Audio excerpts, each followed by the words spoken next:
Thanks so much. I'm super excited to be here. This is a topic near, dear, and kind of a little bit relevant to my heart. It's about work-life integration, how to build inclusive cultures for professional parents. Again, probably you can see why it's kind of relevant to me right now. So kind of a little bit top of mind. So I actually want to start off with why this topic. Why am I passionate other than the obvious? So you heard a little bit about my background. I'm actually the head of people and strategy at Personify, a recruiting services firm here in Raleigh. We do recruiting at all levels and all scales. We place 800 people a year at large multinational companies. That's just one company. We have multiple clients like that. In addition, though, I'm head of people for my company. So I'm responsible for the policies, the culture, what we do, not just what we do, but how do we behave? What are the optics around all of what we say we want to do? And so for me, besides, again, the obvious, I'm 9 months pregnant and had this event been about 2 weeks out, I think I might have, probably not signed up for it just in case. But for me, my dissertation was actually on this, on my background's in law. I've studied at business school at Berkeley too. And what I see a lot, not just from my academic experience, my legal experience, but also my professional experience, trying to build cultures in companies, advise our clients on the best policies for not just attracting talent, but retaining it. That worry about, attrition from expected parents, like, when they go and leave, do you have an environment where they will come back? And how do you make sure that you ensure that type of culture? All the evidence points to this is really, really important. Your people are your greatest competitive advantage, your greatest asset. Budgetarily, probably a huge, bigger part than your R&D often in terms of profits and losses. And so if you're gonna invest that much in your people, you wanna hope that they keep coming back and stay with you. And as they mature and as their human capital, their business capital gains, that you're not losing that brain drain just because you didn't have the right, quote, policies or culture. So this is incredibly important, and I talk to clients every day who ask me, as Personify, like, what can we do to attract more women in engineering? Like Code to Dream. What can we do to ensure that we have more women in management? Right perfect age, because I'm a manager, where, if you don't have the right supportive work environment, you're more likely to exit the workforce, and we don't want that. Cool.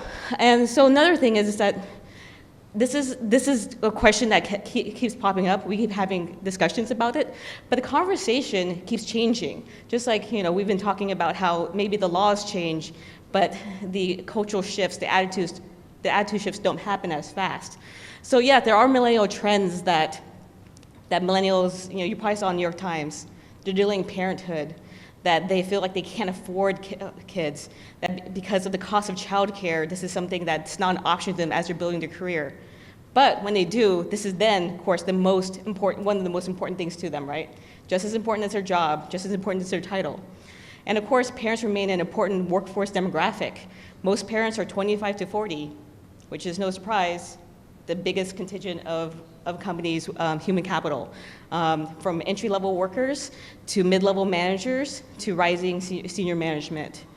And parental leave is even a greater priority to this particular demographic than it has been in previous demographics, because again, attitudinal shifts, cultural shifts, legal shifts.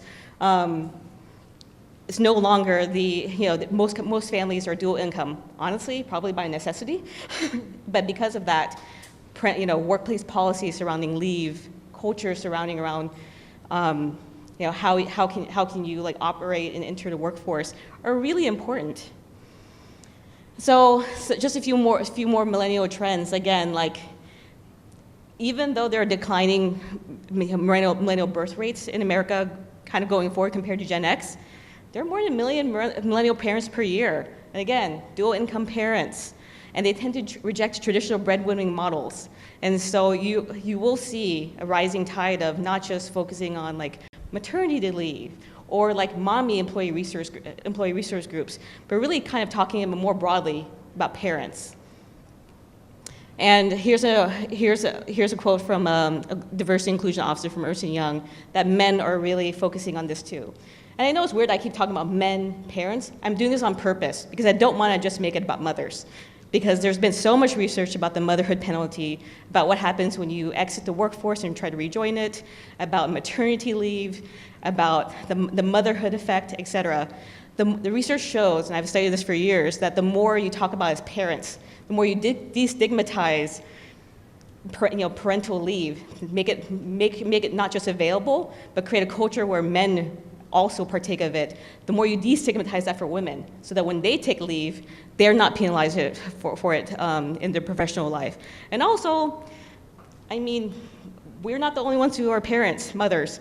There's fathers, there's non-traditional families in the LGBTQ community. I don't, on purpose, I call it parental leave, not paternity or not maternity. And again, like you just want to keep focusing on that. So how should companies respond?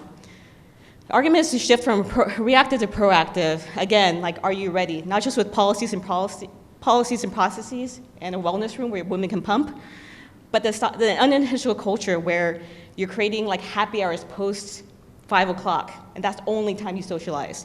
Or, you create flex time leave only for parents. Nope, that makes no sense. Create blanket policies, apply to everyone, and reduce the amount of decision-making done by individual managers. So you build an inclusive culture where people are empowered to speak up, talk freely of concerns. Otherwise, you will create a divide between parents and non-parents. Like, parents get to flex, I have fixed working hours. That makes no sense. So I'm not gonna run through all this because of time, but for example, it's about the happy hours, creating things like flex time policies for everyone. Core hours, like 10 to 4, all meetings should occur there. If you do it too early or you do it too late, you might catch like daycare drop-off hours or pickup hours. Make core hours. Everyone has the same, can flex around them. And again, and don't make assumptions. For example, wow, there's a great opportunity for like a head of X. This person would be great for it. Probably you shouldn't approach him or her though because they're about to have a baby. That again, no, pitch it. Like, don't assume that, just like Sheryl Sandberg says, don't leave until you leave. Don't assume people are leaving. Make sure that you're actually including them. And don't reinforce stereotypes with about commitment levels to parents. Like, oh no, we would do this, except the parents will be into it. Happy hours, post-work volunteering. Nope, just keep pitching. And create that speak up culture with the employee resource groups that other speakers have talked about. So in summary, it's this kind of like multifaceted part of culture, right? Create innovative policies, be flexible, be mindful of how much people feel like they can speak and bring their true selves. I was really fortunate in my company to actually be really open about my journey. I was open in my recruiting process that I am going to pursue fertility treatment. I am going to be gone probably every other day in the morning for about a month while I do the IVF. In the morning, just for an hour, I'll come in late, I'll flex, and then this is the timeline. And I was super open about it. I was really lucky, but I also was really pretty adamant. But I really wanted to make sure that I was actually representing that at work, that I was not hiding. I was not just like pretending that I was like sick. I was really, really open about my journey because it's a really important part of who I am and what I'm going through right now. And I think through that, we help reduce unconscious bias by pushing it out to the front. Sorry for the time overlaps, but thanks so much. If you have any more questions, feel free to contact me. All the information is up here.